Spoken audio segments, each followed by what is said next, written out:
Want to expand the reach of your content? Start a podcast. Feature industry experts on your show and leverage the influence and reach of your guests to grow your brand. Learn more at sweetfishmedia.com. You're listening to B2B Growth, a daily podcast for B2B leaders. We've interviewed names you've probably heard before, like Gary Vaynerchuk and Simon Sinek, but you've probably never heard from the majority of our guests. That's because the bulk of our interviews aren't with professional speakers and authors. Most of our guests are in the trenches leading sales and marketing teams. They're implementing strategy. They're experimenting with tactics. They're building the fastest growing B2B companies in the world. My name is James Carberry. I'm the founder of Sweetfish Media, a podcast agency for B2B brands, and I'm also one of the co-hosts of this show. When we're not interviewing sales and marketing leaders, you'll hear stories from behind the scenes of our own business. We'll share the ups and downs of our journey as we attempt to take over the world. Just kidding. Well, maybe. Let's get into the show.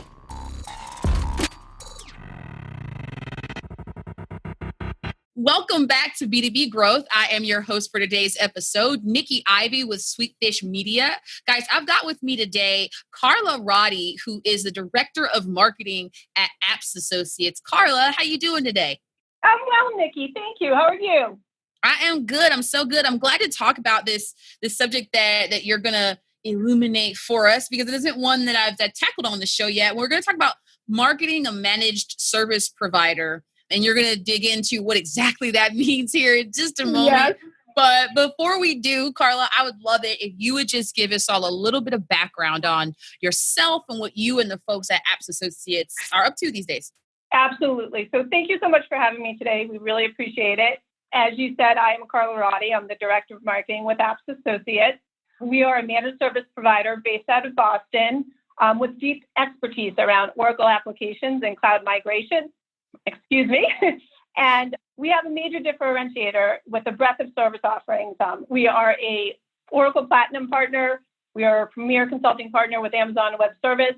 And we really help to enable, customers' journeys to the cloud, whether it be private, public, SaaS, or a hybrid cloud. It's important stuff, helping folks to their journey to the cloud. It sounds very, very mystical, and certainly something I would know nothing about, which is why we have folks like you here to demystify it for us all. But so to get started and sort of frame this up, you guys have done some research recently that you're going to share some of the findings with. First, just talk about what were some of the objectives of that? So really, we were in the middle of a brand refresh, and our goals were to really increase brand awareness and get recognition, among the IT decision makers, to establish some real thought leadership that allowed for our company to enter really a crowded cloud conversation without disrupting established partnerships, and to really, test our hypotheses through research to get survey results, to quantify and to educate our constituents.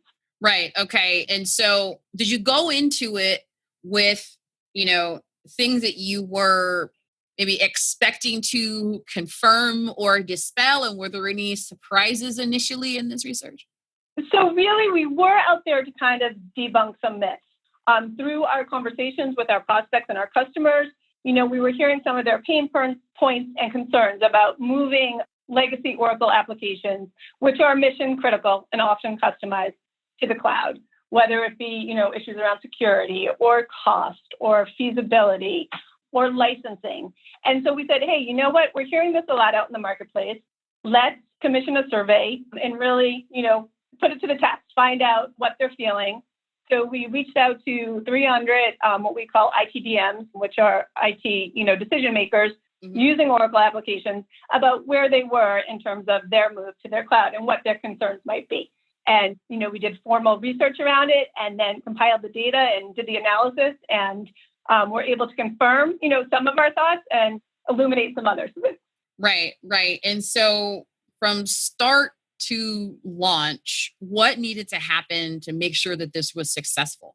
So really we started, with a kickoff meeting, kind of putting our premise out there, what we thought we were seeing and what we wanted to validate. And we had to get our key stakeholders together. We tested our assets and we put those together. We looked at what kind of paid media there might be, what kind of earned media, what may resonate with the audience. We connected with influencers. We connected with press to see if there was an appetite for this. So that really would be able to share the message and to educate the public, our prospects about what was available and what was out there. So there was, a lot of key planning, kind of working from the end goal backwards, making sure you involve the right people along the way and putting the process in place and having it roll out. Yeah. And so how did you guys get the word out about the research? And then once you lay that out, give us the good stuff. Talk to us about some of the results that you saw. So really, as you said, we wanted to be in lockstep, particularly with our sales force, to make sure we were communicating consistent messages, that we were actually testing the theories that they were hearing out in the marketplace of the pain points from the customer, and getting real information that could help to inform our prospects and our customers on the decision that they were making, that, what some of their concerns were, and then to have the stats behind it in terms of what other people were seeing. So that was a very important piece of the process as we went along. Then we commissioned our research firm. We put our questions out there, collected our data, kind of saw what the information was, and really we came up with these 5 top myths that we debunked. Obviously, getting that into a beautiful ebook to put together, promoting that on social, kind of amplifying the message, sure. As we mentioned, engaging the media to discuss these points, talking with our customers also to get their feedback and have some case studies and testimonials to put out there. And then promotion, paid social, really website visits. And what we really found is that it resonated. We introduced video and went across all of our social platforms. It worked out really well. We really had a multi-channel integrated marketing approach. Yeah, that's what it sounds like. You're doing all the things, which I think is necessary. And I like, you mentioned that you guys you debunked 5 major myths out there. Talk about that for us. So really, as people have their legacy Oracle applications on-premise and they're looking to potentially move into the cloud for scalability, availability, there was concern on, will it be as secure as when I have it, in my own house, so to speak? Mm-hmm. Will I have any issues with licensing as I move? Is there cost? Is it more expensive? What happens after I get there? And, people definitely are interested in moving to the cloud for the innovation, for the efficiency, and just very interesting to see what percentages, broke down where, and to validate some of our assumptions and to see a couple of additional points brought up. But I would say in theory that really, or in reality, what we found did support what we were hearing out in the marketplace, and positioned us well to talk to prospects about what others are seeing and then what their journey to the cloud could look like. Right. And in a way that's valuable, whether folks work with you or not. It's really important to me when I talk to folks on the show, you're doing a great job of it, to talk about like what they're doing to contribute to the community in which they belong, because there's a difference, right, between being a vendor that sells into, and this is like a broken record for folks listening to this show, but hey, it's true. It really is. You're either a vendor that sells into an industry or you're a contributing member of that industry. And one of the ways to make yourself a contributing, member is to do this kind of research that folks can use whether they're working with you or not. So I like this idea of going in and telling folks, hey, whether it's us who are helping you through this journey or not, you probably need help.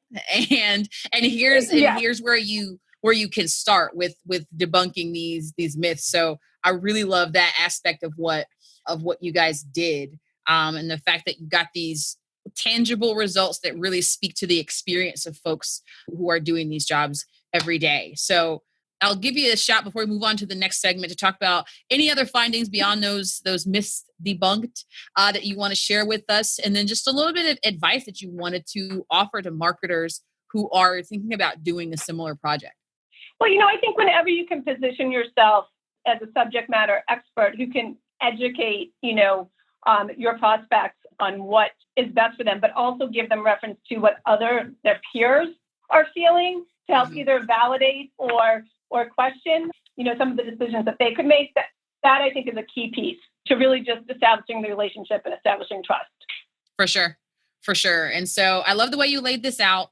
This is valuable stuff. How can folks You said you guys put it out in an ebook. Is that just where should folks go to find that? If they want to dig deeper into what you guys do. So we do have it, on our website at appsassociates.com. There is promotion on LinkedIn, on Twitter.